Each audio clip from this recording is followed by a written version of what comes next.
pensé quoi de la saison 1? En vrai, j'étais stressée. Bah, tu l'étais aussi. Moi, non, je me suis trouvée nickel.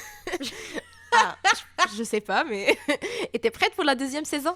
Ah bah, je t'avoue qu'après avoir regardé les montages de la saison 1, ça m'a pas mal inspiré pour la saison 2, déjà pour faire mieux. Ouais, c'est les axes d'amélioration que j'ai vus surtout, moi. Exactement. Donc, du coup, je pense qu'on va revenir bien plus détendu, déjà. Ouais. Et puis, on arrive avec des sujets qui sont quand même assez impactants. Et surtout, J'ai hâte. ouais, on va parler d'égalité homme-femme. Ouais. On va parler négociations de salariales. négociations salariales, donc des petits pesetas. Je pense que tout le monde est intéressé par ça. On va parler de comment mettre en valeur sa candidature lorsque on a un profil peut-être un peu plus atypique que le reste. Et surtout, on va parler de pas mal d'études, pas mal de recherches qu'on a faites et qui sont somme toute surprenantes. Franchement, je suis impatiente. Malika, est-ce que tu peux nous dire c'est quoi le CV idéal pour mettre toutes nos chances de notre côté et trouver un job? Donc pour répondre à cette question, j'ai fait quelques recherches et un de mes collègues en fait, il y a quelques semaines, m'a partagé une vidéo de Micode. Alors c'est une célèbre chaîne YouTube en fait qui a plus d'1 million d'abonnés. Et en fait ils se sont lancés le défi de répondre à la question comment créer le CV parfait. Et en fait, ils se sont dit, on va se lancer dans une expérience, on va envoyer plus de 10 000 CV, etc. Et puis après, on va les analyser. Ils ont envoyé plus de 10 164 CV. Et pour ce faire, en fait, ils ont quand même créé des profils soigneusement identifiés, etc. pour rendre l'expérience aussi crédible. Donc là, je vous laisse vraiment aller voir la vidéo. Je vais pas m'attarder sur la mise en place de l'expérience, etc. Mais en tout cas, les retours de cette expérience sont vraiment surprenants. Déjà, premier fact surprenant, c'est sur le 10 164 CV, t'en as à peu près 1500 qui ont reçu en retour positif et 1421 qui ont été refusés. Pas de retour, quoi. C'est ça, en fait. C'est énorme. T'as 71% de CV qui n'ont pas reçu de retour. Ah, c'est dommage, ça. Donc, ça vient malheureusement affirmer un sentiment que chacun a de ne pas avoir de retour face à sa candidature et qui, justement, génère un sentiment un peu de frustration, voire parfois de confiance en soi, etc. Ouais. Ensuite, ils se sont demandé si les fautes d'orthographe avaient une influence sur les retours. D'accord. Donc, on a quand même une petite influence de 3,6% de retour en moins. Ensuite, ils se sont demandé si la qualité du diplôme avait une influence sur les retours. Et on remarque quand même des petites différences. Donc, les CV, par exemple, qui présentaient un bac plus 5 ont 1,2% de retours supplémentaires. Pour les diplômes ingénieurs, ils ont 5% de retours positifs supplémentaires. Ouais. Et puis ensuite, les grandes écoles, type école de commerce, etc., pour eux, la constante en fait change pas. On est sur du 0,6%. Donc en fait, c'est pas vraiment significatif. D'accord. C'est la réputation du coup du diplôme qui joue un rôle. C'est ça. Ensuite, ils ont corrélé les deux facteurs, c'est-à-dire le facteur faute avec le facteur diplôme. Est-ce qu'en fait, il y a une influence si, en fonction du diplôme et des fautes, est-ce qu'on reçoit plus ou moins de retours? Donc en fait, pour les grandes écoles et les écoles d'ingé, que tu fasses des fautes ou non, ça ne change pas grand-chose au taux de retour. En revanche, pour ceux qui ont un bac plus 5 cursus universitaire, par exemple, là, les fautes d'orthographe jouaient un rôle important. On a 12% de retour en moins. D'accord. Ah, moi, j'aurais dit le contraire. J'aurais dit qu'ils seront plus exigeants avec justement les diplômes bien réputés. Eh ben non. Ah, donc, c'est étonnant. Comme quoi les recruteurs sont quand même assez attentifs aussi à la réputation du diplôme. Pour ceux qui se demandent si la photo a une influence oui, c'est une question qui revient beaucoup. Est-ce qu'il faut sourire, est-ce qu'il ne faut pas sourire, etc. Ben ça, en tout cas, ça n'a aucune importance. Que tu sois sérieux ou que tu sois que tu aies le big smile, etc., ça change absolument rien au retour. Donc, prenez pas la tête avec votre photo. Prenez une photo dans laquelle vous trouvez beau, belle. Peu importe. Le fact le plus drôle, enfin en tout cas le le plus surprenant, c'est est-ce que, alors je cite, les bullshitters, donc si du coup tu es un bullshitter et que dans ton CV tu écris j'ai réorganisé le magasin, et puis dans un autre CV tu écris j'ai réorganisé l'espace de vente et réagencé, etc. l'espace, donc avec des mots du coup qui font paraître la tâche beaucoup plus impressionnante qu'elle n'est, bah en fait tu vas avoir beaucoup plus de retours que si tu restes sur un vocabulaire et voilà, l'expression de tes tâches simples en fait. Donc le bullshit, ça fonctionne. Donc le bullshit, les recruteurs, désolé de vous annoncer ça, bah, vous êtes vraiment sensibles au bullshit. Donc ce qu'il faut retenir en fait de tout ça, c'est de faire attention à ses fautes et aussi à l'expression de comment on énonce et on exprime les tâches. Donc un bon CV, c'est un bullshitter qui fait pas de faute. Voilà. On sait que le secteur de la tech, il est hyper en tension. Et en fait, on peut se demander si le diplôme est si important que ça dans ce secteur. Alors, étonnamment, je t'aurais répondu vraiment différemment si j'avais pas vu une vidéo YouTube. D'ailleurs, c'est la vidéo de Micode dont tu avais parlé dernièrement, dans la dernière vidéo. Et au fait, dans cette vidéo, on a vu que statistiquement, le diplôme a toujours son importance. Après, ça va dépendre du diplôme.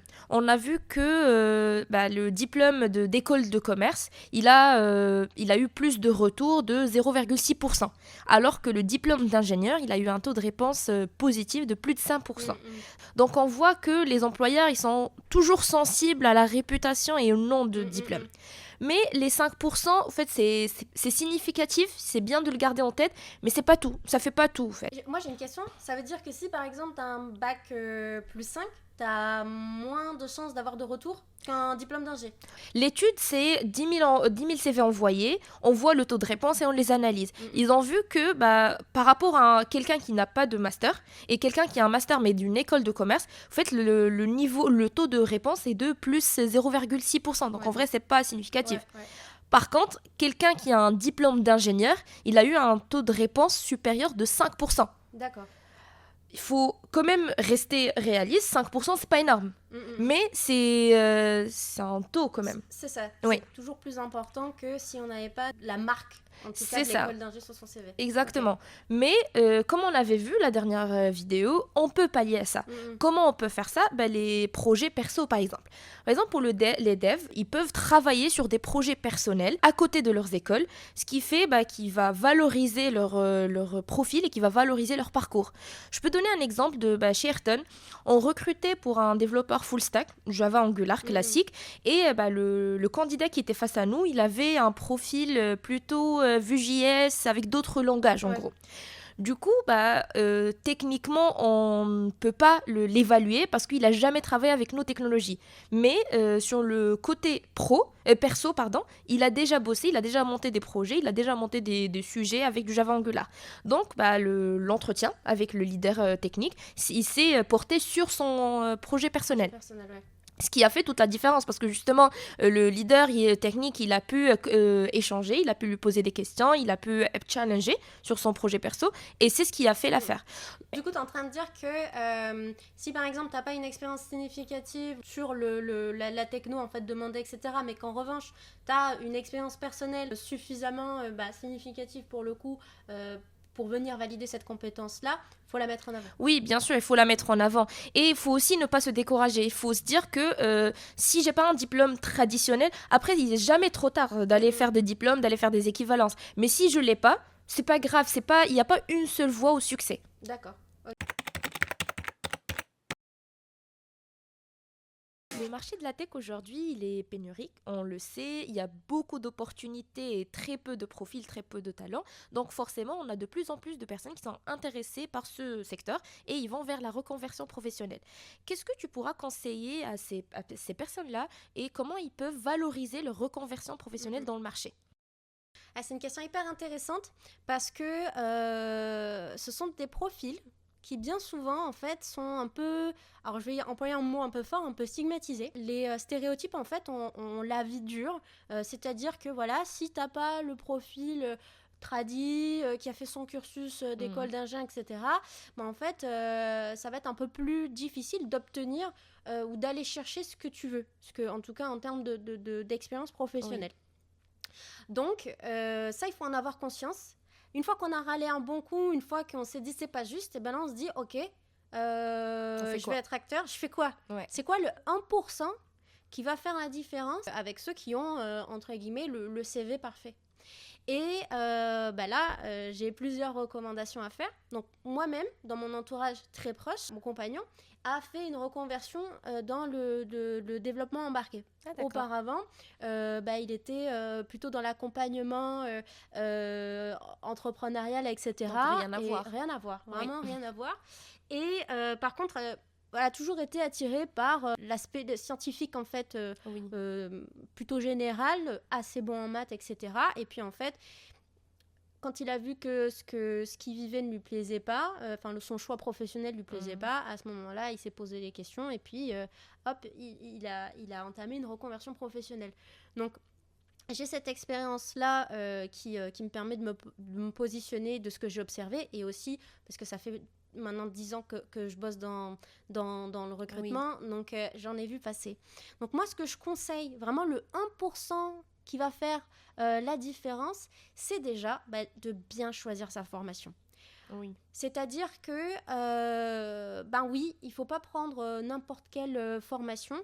On n'est pas obligé de repartir sur un cursus d'ingé et de se dire « Ah là là, j'ai pas envie de me taper 5 ans d'études. » Il y a des cursus plus courts et qui sont de bonne qualité. Donc, pour moi, c'est hyper important d'être attentif sur la qualité de la formation, qu'elle soit plus ou moins longue, en fait. Donc ça, c'est le premier conseil vraiment que j'apporte. Est-ce que tu as d'autres tips à nous partager? Le deuxième conseil, c'est de bien choisir son stage ou son alternance et de ne pas attendre le dernier moment. C'est-à-dire que ça va peut-être prendre plus de temps pour ces profils-là de trouver une alternance ou un stage. Et surtout, on ne va pas chercher une alternance ou un stage juste pour valider son diplôme, mais ce petit baby step, ce premier step qui va t'amener vers ton objectif et où tu veux aller en termes de carrière professionnelle. Oui. Donc, en fait, rien ne doit être laissé au hasard. Pourquoi je vais dans cette entreprise? Pourquoi je vais apprendre telle ou telle chose, etc. Et pourquoi je choisis tel stage ou telle alternance. Et ce conseil peut être donné à tous les étudiants, parce qu'on peut être amené à, sous pression, accepter la première entreprise qui vient, mais c'est pas forcément la bonne idée. Exactement. Donc, en fait, j'ai envie de dire, du moment où tu démarres ton année scolaire, tu cherches ton alternance, ton stage. Avant ça, tu as bien en tête aussi le parcours que tu veux faire et où tu veux aller.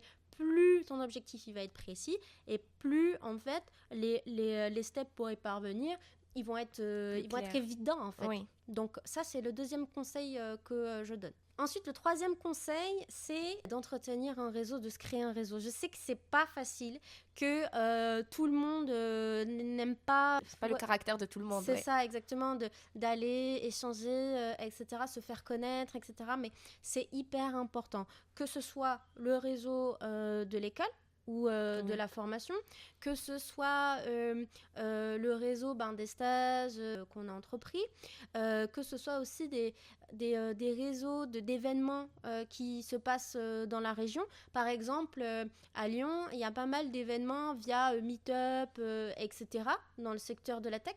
Donc en fait, c'est de s'y rendre aussi régulièrement, d'échanger avec les gens, de faire connaître son projet. C'est important de marquer un peu les esprits et de faire toujours ce petit 1% que les autres ne font pas. Ensuite, le quatrième conseil, c'est encore et toujours les projets perso. Oui. Je sais qu'il y a une croyance qui a la peau dure, c'est pour être un bon dev, un bon tech, il faut être passionné. Et en fait, tu manges tech, tu bois tech, tu respires tech, tu dors tech. Vrai.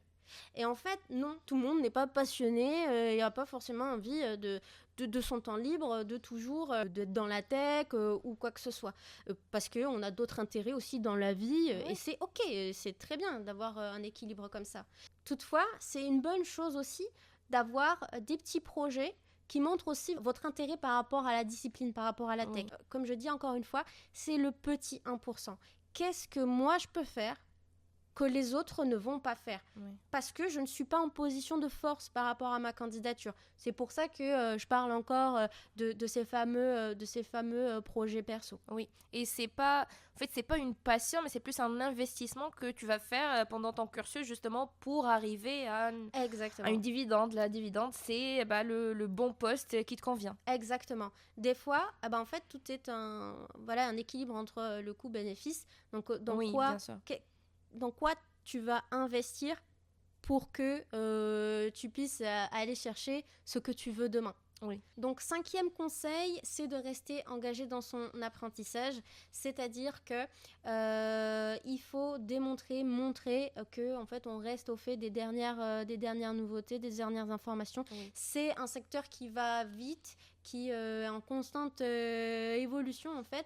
Donc, montrer qu'on est au courant, qu'on se forme au travers des MOOC. Il y a plein de choses gratuites en fait. Oui, on va faire la veille. Voilà, exactement. Même dans son CV, de mettre des références à des MOOC, etc., qui sont gratuits. En fait, c'est de l'investissement en temps, encore une fois, et très peu en argent. Ça valorise vachement aussi sa candidature. Donc, ne pas hésiter à démontrer par des facts, en fait, qu'on se tient à jour. Oui. Et après, dernier conseil, donc le 6e, c'est de valoriser son expérience passée. En fait, c'est pas parce que vous n'avez pas été dans le même job, dans le même secteur, qu'il n'y a rien à en faire, en fait, que tout est à mettre à la poubelle. Oui. Pas du tout. Il y a des compétences que vous avez acquises auparavant qui seront hyper utiles pour votre reconversion. Et qui peuvent même peut-être être ton avantage concurrentiel. Exactement. Ton petit 1% qui va faire la différence. Donc voilà. Le mot-clé de cette vidéo, de ces conseils, c'est le 1% qui va faire la différence. Exactement, c'est le 1% qui fait la différence. Merci Malika pour ces conseils. Le secteur de la tech, c'est pas le secteur où la femme est le plus représentée. Donc, quels sont véritablement les défis auxquels les femmes sont confrontées dans ce secteur-là et qu'est-ce qu'elles peuvent faire pour trouver la place dans ce domaine? Alors, c'est pas nouveau que les femmes ils sont confrontées à plusieurs obstacles tels que la sous-représentation, le stéréotype de genre, même le manque de soutien. Donc ça, c'est pas nouveau. Mais moi, en tant que femme, qu'est-ce que je peux faire aujourd'hui pour avoir ma place? Qu'est-ce que je peux faire concrètement? Ça paraît évident, mais au fait, le premier conseil, le premier type que j'ai à donner, c'est soyez audacieuse, postulez. LinkedIn a fait une vaste étude dernièrement où il a analysé toutes les interactions qui se passent dans sa partie recruteur. Et au fait, ce qu'on a remarqué, c'est que le taux de consultation des femmes, il est élevé. Donc les femmes, ils regardent les offres, ils prennent le temps de lire pour voir si ça les intéresse ou pas, mais ils postulent pas, ils cliquent pas sur le bouton postuler. Et c'est un écart qui est vraiment très significatif, c'est 20% en moins que les hommes. Ok.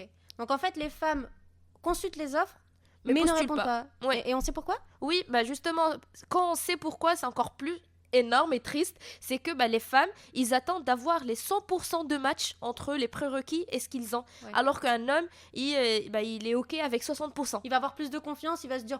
ok, j'ai pas tout, mais j'ose quoi. Oui, c'est ça. Il se pose même pas la question. Il se dit même pas j'ose au fait. Le mot oser, c'est nous en fait, c'est nous qui devons nous pousser à dire j'ose, je postule. Le candidat l'homme, il se pose même pas cette question. J'ai 60%, j'ai pas tout, c'est pas grave. Au pire, si on me prend pas. Alors que la femme, elle attend vraiment avoir 100%. Donc, c'est pour ça que mon premier conseil, c'est vraiment de postuler. Il faut postuler, il faut prendre ce risque. Et même, en vrai, c'est pas un risque, c'est postuler. C'est ça. Après, est-ce que, par exemple, les femmes, elles ont ce comportement-là parce qu'on attend d'elles qu'elle match à 100%, peut-être plus qu'un homme ou l'étude elle est pas allée très loin dans ça, mais ce qu'elle a vu que aussi les recruteurs ils ont plus de facilité à cliquer et à checker les profils masculins que féminins. Et ça c'est pas que des recruteurs hommes, des recruteurs femmes se disent ou pensent que l'homme est plus compétent. D'accord. Donc du coup, ça peut être aussi une conséquence du fait qu'elles vont peut-être pas postuler, peut-être parce qu'on va être plus exigeant sur leur profil. Mais non, parce qu'au fait, en vrai, c'est pas un risque. Tu postules, soit t'as une acceptation, soit t'as un retour, soit t'as pas de retour. Donc le risque, si on le mesure, il est de 0. D'accord. Donc même si t'es pas à ces exigences, peut-être que tu passes à côté d'une entreprise qui, elle, justement, ne prend pas en compte le genre. Et s'en fout du genre et veut juste le match. Et là, de plus en plus d'entreprises, surtout dans le monde de la tech, parce que le monde de la tech, il est très pénurique, donc on a des besoins. Là, on peut pas se permettre de dire « Ah bah, je prends que les hommes », parce que, justement, avec les hommes et les femmes, il nous reste encore des postes à pourvoir. Donc, le premier conseil, c'est vraiment foncer. D'ailleurs, j'avais vu hier une vidéo, un podcast, je vous mettrai en commentaire, c'était un podcast où il parlait justement des femmes. Il y avait une personne qui racontait son histoire, une femme qui venait, elle demandait de l'aide auprès d'une conseillère à Ikea. Et donc la conseillère, elle était là, c'était un rayon bricolage. C'est la cliente, elle a dit non, je veux un homme parce que c'est du bricolage, donc je me sens plus à l'aise avec un homme. La cliente, elle a attendu 45 minutes pour que le conseiller soit disponible pour qu'il puisse l'aider et l'accompagner, alors que l'autre conseillère, elle était dispo, et lui a fait un devis qui n'était pas complet parce qu'il maîtrisait pas ce secteur. Et elle est revenue énervée en disant mais c'est pas complet, il manque ça. Et le conseiller lui a dit oui, mais parce que vous avez refusé de parler avec ma collègue, et c'est ma collègue qui maîtrise ce secteur, ce rayon. C'est frappant, on le voit vraiment dans la vie réelle, et c'est pour ça que je le dis, je le redis, il faut foncer, il faut être audacieux et postuler. J'ai juste un petit tips pour les entreprises, ne pas hésiter dans les offres de mettre une mention. Chez Ayrton, on a une petite mention qui dit voilà, ladies, si vous ne matchez pas à 100%, postulez quand même. Laissez-nous le choix d'avancer ou pas. Voilà, c'est à nous d'avoir le choix et pas d'auto-sabotage. C'est ça. Dans la vidéo précédente, on a parlé des défis que rencontrent les femmes dans le monde de tech et qu'est-ce qu'elles peuvent faire pour trouver leur place ou pour avoir leur place. Aujourd'hui, la question c'est pourquoi ils ont du mal à négocier leur salaire. Ça, c'est un sujet qui me parle particulièrement. Il y a quelques semaines, j'ai découvert un post de Sandrine Dobès qui a mis en lumière une étude qui a été publiée sur HBR. Et justement qui traite de ce rapport des femmes avec la négociation des salaires. Et là encore, on va pas partir sur les trucs bateaux, stéréotypes de genre, etc. Ça a vraiment révélé quelque chose d'assez surprenant auquel je ne m'attendais pas du tout. Les chercheurs ont réalisé une expérience avec un échantillon d'hommes et de femmes pour révéler en fait les comportements par rapport à la négociation du salaire. Donc déjà, une première donnée, c'est que parmi cet échantillon-là, tu as la moitié des hommes qui vont négocier leur salaire, tandis que tu vas avoir uniquement 1/8 des femmes qui vont oser négocier leur salaire. D'accord. Ah, c'est très peu. Déjà ça. Ouais, c'est très peu. Donc là encore, on se dit, ok, rien de surprenant. Oui, il y a des facteurs de confiance en soi, des facteurs de stéréotypes de genre qui vont rentrer en compte, mais il y a un facteur auquel on ne s'attendait pas, qui a été révélé, c'est le coût social à la négociation. Ça veut dire ? C'est-à-dire qu'une femme qui va négocier son salaire sera perçu négativement par son interlocuteur et celui-ci sera beaucoup moins enclin à vouloir travailler avec elle. Ah, carrément. Donc ça veut dire que peut-être, tu vois, négocier son salaire en tant que femme, c'est mal vu. C'est mal vu, c'est vulgaire. Ah, carrément. Tu vois. Ça, c'est moi qui le dis. Mais du coup, oui, voilà, mais c'est mal vu. C'est mal vu. Ça, c'est mal vu.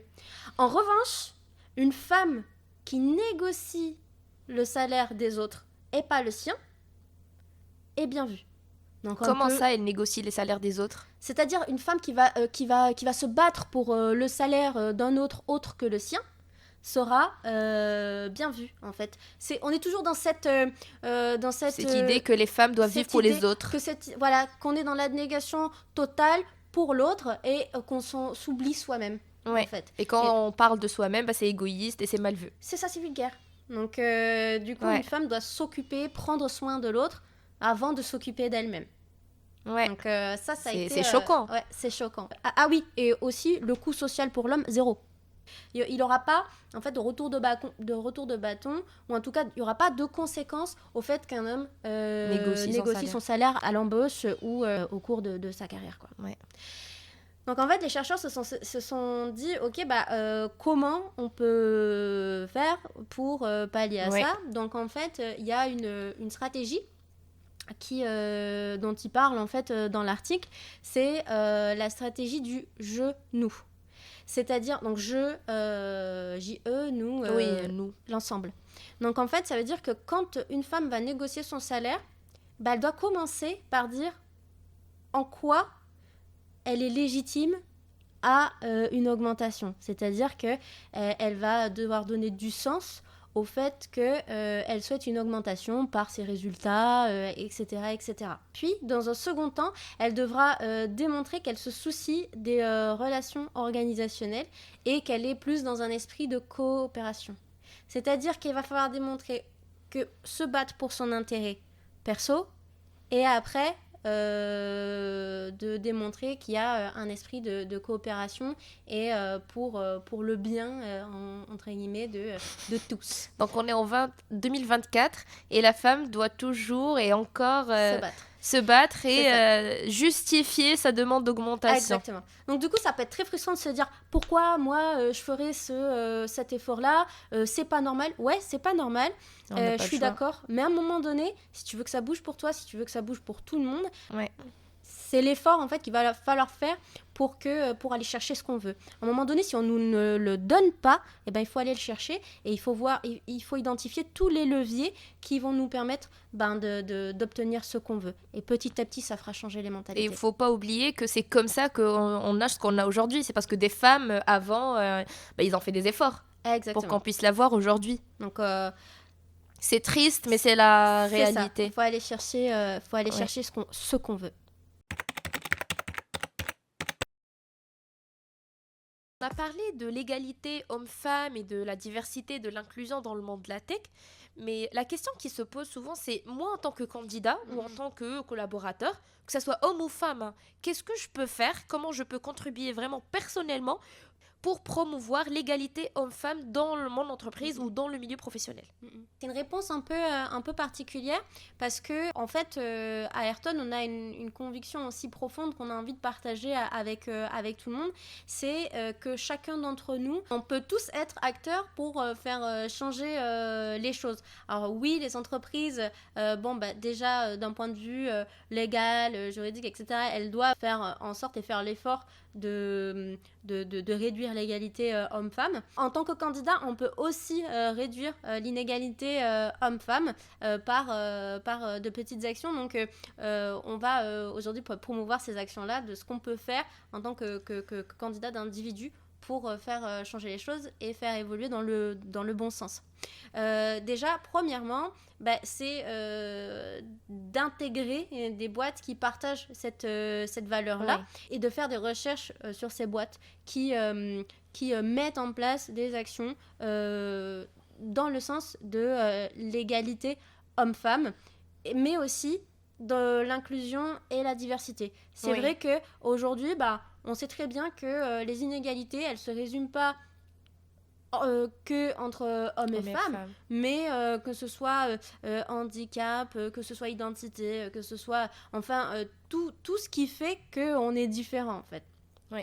Donc déjà c'est peut-être introduire ces boîtes-là, déjà d'une part, mais aussi par exemple si on intègre une boîte qui est intégrée, il n'y aura jamais une boîte qui va prôner l'inégalité ou qui va mais peut-être qu'elle va pas mettre en place des actions, mais on peut aussi proposer des actions en créant des squads. Donc nous par exemple à Ayrton on a une squad diversité inclusion.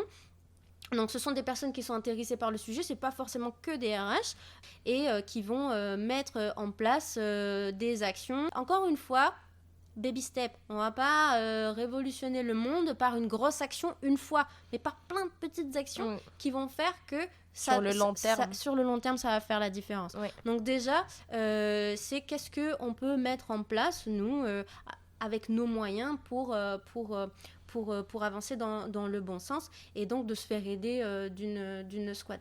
Et généralement, les entreprises qui prônent l'égalité, bah, eux, ils vont le mettre en avant, généralement, sur leur site.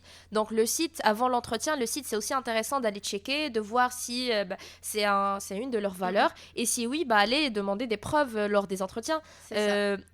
Poser des questions. Qu'est-ce que vous faites exactement ou qu'est-ce que vous faites concrètement pour l'égalité. Un outil déjà qui permet de savoir ça, c'est que déjà les entreprises, elles ont l'obligation de publier leur rapport d'égalité homme-femme sur leur blog ou sur leur site, etc.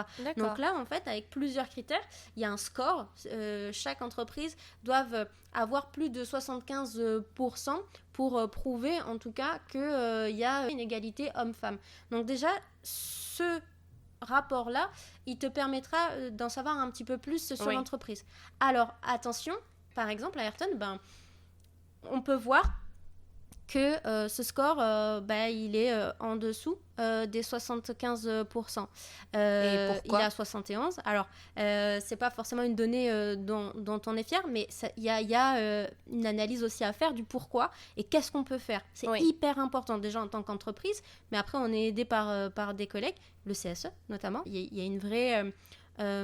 collaboration avec le CSE, il n'y a pas de rapport de force. C'est comment ensemble on peut avancer. Déjà parce qu'on est dans le secteur de la tech et que tu as une inégalité déjà de fait. La Syntec par exemple, elle montre un rapport de 25% de femmes et 75% d'hommes. Donc déjà, la Syntec, c'est la convention la convention collective de monde de la tech en gros. Ouais, la plupart. La plupart. Déjà, ça, c'est un gros facteur. Et après, de savoir l'analyser et de mettre en place des actions qui vont pouvoir avoir un impact sur cette donnée. Donc, c'est vrai que si vous voyez des données qui sont basses, challengez aussi l'employeur. Pourquoi ? En fait, votre score d'égalité homme-femme n'est pas OK. Et de voir en fonction de ce que l'entreprise aussi vous répond. Soyez exigeant et par rapport à la boîte que potentiellement vous allez intégrer. C'est le moment. L'entretien, c'est le moment. Exactement. C'est aussi leur entretien. C'est aussi de se dire, est-ce que cette boîte me convient ? Au fait, on est passé l'ère de dire, je viens à l'entretien, j'espère juste qu'ils m'acceptent. Là, on est dans une relation d'égalité, pas de pouvoir, pas de force-faiblesse. Et donc, le but, c'est aussi que tu poses tes questions et que tu te renseignes, que tu vois si ça te matche ou pas. Exactement. Et aussi de voir quelle est la posture, la position de l'entreprise face à ces résultats ou même aux objectifs qu'elle a envie d'atteindre et de voir aussi si ça te parle ou pas. Ouais. Dans toute phase de process de recrutement arrive le moment de la négociation et tout le monde n'est pas forcément à l'aise. D'ailleurs, la plupart des gens ne sont pas du tout à l'aise et ne savent pas comment l'aborder parce qu'on n'apprend pas. Donc, est-ce que du coup, tu aurais un tips pour ces personnes-là pour mieux appréhender leur négo ? Félicitations d'arriver à ce stade pour les personnes qui sont arrivées. Et il faut savoir que la préparation de la négo salariale, elle se prépare vraiment, elle se fait bien avant cette phase cruciale. Elle se fait dès la lecture de l'offre, en fait. Déjà, au début, ce que je conseille, c'est de chercher la fourchette. Heureusement, aujourd'hui, on a de plus en plus d'entreprises qui mettent leur fourchette, comme le cas pour Ayrton, qui mettent leur fourchette sur leurs offres d'emploi. Sinon, n'hésitez pas de poser la question dès le premier échange parce que le premier échange, c'est le moment où on va aller checker les points bloquants. Donc, c'est important de voir si cette fourchette, elle respecte ce que tu prétends. C'est ça. C'est un peu la pyramide de Maslow. Le premier entretien, c'est les besoins primaires. Les besoins primaires, le basique, c'est-à-dire le salaire, l'endroit. Si c'est remote, pas remote. Toutes nos exigences, en fait. C'est ça. C'est les points qui peuvent être bloquants et si ça ne matche pas, on ne peut pas avancer. C'est le moment. Et donc, déjà là, avec cette fourchette, c'est important de l'avoir en tête. Ensuite, dès le deuxième échange, moi, ce que je conseille, c'est de poser la question clairement à l'employeur. Qu'est-ce qui fait qu'un profil pourra prétendre la fourchette basse et un autre pourra prétendre la fourchette haute et vraiment comprendre leur réflexion et leur manière de voir les choses et qu'est-ce qu'il y a de la valeur chez cet employeur. Et par la suite, en fait, on a tous les éléments qui nous permettront de construire notre argumentaire. Parce que là, tu pourras construire ton argumentaire en utilisant les mots spécifiques et les compétences spécifiques qui parlent à cet employeur. Okay. Donc, si par exemple cet employeur, il valorise une compétence, tu pourras la mettre en avant dans ta négociation. Oui, donc du coup, en fait, c'est d'aller chercher... Avant de donner son info, c'est surtout pas donner son info, sa fourchette. Oui. C'est d'aller chercher la fourchette de l'entreprise. De l'entreprise. De savoir les critères, en fait. Ouais, qu'est-ce qui fait que tu toucheras moins ou tu toucheras plus. C'est ça. Et pour après, ensuite, mieux se positionner quand on va être en phase de négo. Donc, en fait, le premier échange... C'est pas à la phase de négo, c'est déjà la recherche d'informations. C'est ça, c'est vraiment récolter l'information. Le premier échange, le deuxième échange, c'est vraiment avoir le maximum d'informations que tu pourras réutiliser. Et c'est important parce que c'est l'employeur qui va te donner ses valeurs et qui va te donner ses priorités. Et donc, tu vas pouvoir utiliser les mots qui parlent à cet employeur. Ok, super, voilà. Ce type. On a souvent des candidats en entretien, que ce soit junior ou senior, qui se posent la question de travailler soit dans une grande boîte, soit dans une boîte type start-up. C'est quoi le meilleur choix en fait ? C'est vrai que j'ai beaucoup cette question et à mon avis, il n'y a pas de meilleure structure. La bonne question ici, ou la question la plus pertinente, c'est de dire c'est quoi la structure qui colle à mes ambitions, à mes besoins. Et pour répondre à cette question, en fait, c'est pas une science exacte. Ça va dépendre de tes années d'expérience, de ce que tu recherches, de beaucoup de critères. Et parce que les grosses boîtes, ils ont leur côté cool et le côté moins cool, et les petites boîtes, c'est pareil. Des avantages et des inconvénients en fait à partout travailler. Et en plus, dans ça, tu as chacune qui a leur culture. Exactement. Donc, il n'y a pas une culture qui rassemble toutes les grosses boîtes, il n'y a pas une culture qui rassemble toutes les startups. Donc, ça va vraiment dépendre de la boîte et de tes envies, de tes ambitions. Par contre, moi, déjà à la base, ce que je conseille à un junior, c'est de tester les deux. C'est toujours intéressant de voir les deux côtés, parce que le côté grande boîte, ça va t'apprendre le process, les normes, l'organisation, l'histoire aussi, et comment les grandes entreprises en fonctionnent. Et les entreprises style start-up, en fait, tu vas vivre cette effervescence de créativité, d'innovation, de polyvalence. D'autonomie aussi, j'imagine. C'est ça. C'est des avantages que tu vas pouvoir utiliser pour après. Donc, toutes les deux vont pouvoir beaucoup t'apporter. Ouais. Donc, moi, je conseille les deux, franchement, tester les deux avant de décider où tu veux rester. Après, tu vas jamais prendre une décision où tu vas pas revenir en arrière. Tu peux choisir, moi, je vais là, et après, ça te plaît pas et tu changes. Oui, c'est OK de changer. Pour les seniors, c'est plus simple de faire un choix parce que ce candidat, il a déjà testé, ou cette personne, elle a déjà testé. Elle a vu les deux. Donc là, le travail, c'est de faire un bilan. Comme une prise de recul, on se dit, OK, voilà ce que j'ai apprécié là, voilà ce que j'ai apprécié là, voilà ce que j'ai pas apprécié dans les deux côtés. Et faire une relation avec la taille de l'entreprise, avec... Qu'est-ce qui me correspond vraiment ? C'est ça. On est plus sur l'environnement qui va me permettre de m'épanouir quelque part. Oui. Dans lesquels je me projette peut-être sur du plus long terme, etc. Plutôt que, par exemple, un junior qui, lui, va être plutôt dans la démarche de tester, de découvrir. Oui, de découverte, exactement. Et on l'a eu chez Ayrton aussi. On a eu des candidats en fit culturel, donc c'est un équivalent d'entretien RH. D'ailleurs, on en a parlé dans une précédente vidéo. Mais on a vu qu'il y a des candidats qui collaient parfaitement, techniquement, avec ce qu'on fait, mais sur le côté culture et manière de voir les choses et comment ils se projettent, Ayrton n'est pas fait pour eux. Ouais. Et c'est OK, c'est cool, c'est bien de le savoir avant, plutôt que d'arriver à être déçu. C'est ça. Parce que on a eu des cas de personnes qui disaient oui, Ayrton, ça bouge beaucoup trop pour moi. Il y a beaucoup de projets, c'est pas ce que je recherche. Et dans l'autre côté, tu as d'autres personnes qui justement ils ont vécu une acquisition, une fusion avec dans leur boîte, et la boîte du jour au lendemain est devenue immense, très cadrée, avec beaucoup de process, et donc ils veulent pas ça, et ils vont vers une entreprise avec plus de flexibilité. Ce qu'il faut retenir, c'est que il n'y a pas de candidat parfait, comme il n'y a pas d'entreprise, il y a pas d'entreprise parfaite. On le dit et on le redit, le marché est pénurique. Le marché de la tech est pénurique. Mais on voit que les offres, ils ont une exigence de 2 ans d'expérience minimum. Donc moi, en tant que junior, n'ayant pas encore ces 2 ans d'expérience, qu'est-ce que je fais ? Comment je valorise mon profil et comment j'accède à mon premier job ? Alors, du coup, pour répondre à cette question, je vais faire référence en fait à une expérience personnelle. Toutefois, je vous renvoie à une vidéo qu'on a faite qui peut être très utile en fait pour cette question-là. C'est celle sur la reconversion, c'est comment valoriser sa reconversion. Oui. Donc, pour pas être redondante et rappeler voilà, les mêmes tips, je vais parler de la candidature dont je me souviendrai toute ma vie en fait. Je l'oublierai jamais, c'est impossible. Et cette candidature, c'est un profil junior qu'il a fait et qui est par la suite devenu un de mes collègues. D'accord. Dans ma boîte mail, j'ai une candidature spontanée déjà, donc c'est pas une réponse à offre oui, ou en sachant que nos offres, ils n'ont pas, c'est aussi des personnes plus expérimentées. C'est ça. Oui. Déjà, nous, on est assez exigeants entre guillemets. On fait partie, malheureusement, de ces boîtes qui veulent des profils expérimentés, etc., etc.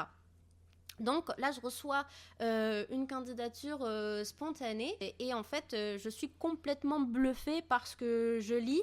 Et donc déjà, dans un premier temps, rien, mais absolument rien n'était laissé au hasard. C'est-à-dire que je ne reçois pas un mail avec une lettre de motivation. Le corps du mail, c'est une lettre de motivation en soi. Bateau. C'est déjà la personne, elle a...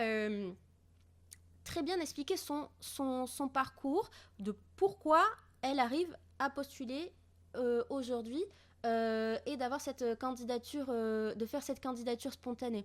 Donc il y a un pourquoi hyper puissant. C'est-à-dire que elle sait très bien que ce qu'elle est en train de faire là va servir, encore une fois, son fameux objectif. Oui. Donc là, de ce fameux collègue qui se reconnaîtra certainement, son leitmotiv et sa motivation forte, c'était de travailler avec des experts qui vont pouvoir lui permettre de progresser. Donc ça, c'était son leitmotiv numéro 1. D'ailleurs, à une des questions, parce qu'après on l'a renvoyé à un questionnaire, à l'époque on faisait passer un questionnaire, à une question, c'était c'est quoi la boîte de tes rêves ? Et la personne a dit, moi je ne rêve pas d'une boîte, je rêve de travailler avec des personnes ambitieuses qui sont toujours... C'est beau, ça. Et en fait, je me suis dit... ouais, déjà, c'est pas la personne qui m'a dit je rêve de travailler pour Ayrton, tu vois. Oui. Et en fait, c'est non, moi je rêve pas d'une boîte. En fait, je rêve de gens, je rêve de personnes avec qui j'ai envie de travailler. Et déjà là, je trouve que ça frappe, ça surprend déjà. Et que aussi sa candidature, elle était accompagnée de son CV, un parcours quand même assez intéressant au-delà de l'école qui va bien, etc. Il a su aussi démontrer les skills qu'il va pouvoir apporter à l'entreprise. Et par exemple, c'est quelqu'un qui adore se mettre des défis. À l'époque, donc, alors qu'il était encore étudiant, il a fait un TED Talk, le gars. Donc, le TED Talk, c'est de la prise de parole en public, c'est une prise de risque, etc. Et donc, du coup, déjà, la posture, tu te dis, ah ouais, lui, il fait ça, quoi. Moi, je serais incapable de parler devant 3 personnes, quoi, limite. Et puis, là, il est devant un public. Ça veut dire que, déjà, il est à l'aise, il assume, il y a un défi qui est quand même important, il y va. Aussi, dans une précédente vidéo, on parlait de l'investissement du départ. Et en fait, cette personne, au départ, elle était installée à Nantes. Et en fait, en tout cas, pour lui, le secteur géographique, c'était pas un facteur important, c'était un investissement qu'il était prêt à faire. Il était prêt à déménager. Pour obtenir ce qu'il veut et répondre en fait à son objectif. Donc en fait, ça a été l'investissement qu'il était prêt à faire et qu'il a fait. Pour résumer, donc ce qui a été vraiment impactant dans sa candidature, c'est déjà le fait qu'il se soit adressé aux bonnes personnes. Donc il m'a pas envoyé la candidature seulement à moi, il l'a fait au directeur technique, etc. Enfin toutes les personnes qui avaient une partie prenante en fait dans la décision. Aussi, il avait un pourquoi hyper puissant, donc c'est-à-dire que sa candidature n'était pas due au hasard. Il y avait Ayrton allait lui servir pour quelque chose. Il a su démontrer aussi, troisièmement, les skills. Comment lui, il va servir à Ayrton. C'est ça. Et aussi, il a su les démontrer. Il les a pas racontés, il les a démontrés. Oui, la preuve. Exactement. Il a apporté la preuve, il a été audacieux, en fait. Et puis finalement, il a démontré une motivation sans faille. Donc finalement, cette personne est restée 4 ans à Ayrton. Donc aujourd'hui, elle ne fait plus partie de nos effectifs. Donc c'est Mustapha Dieng. On a eu raison de lui faire confiance parce que durant ces 4 ans, il nous a démontré que parfois la performance n'avait absolument rien à voir avec l'âge et le nombre d'expérience. Oui. Il a atteint son objectif et aujourd'hui, en fait, son nouveau défi, c'est de se lancer dans l'entrepreneuriat. D'ailleurs, si vous avez des projets dans l'embarqué, je vous le recommande chaudement.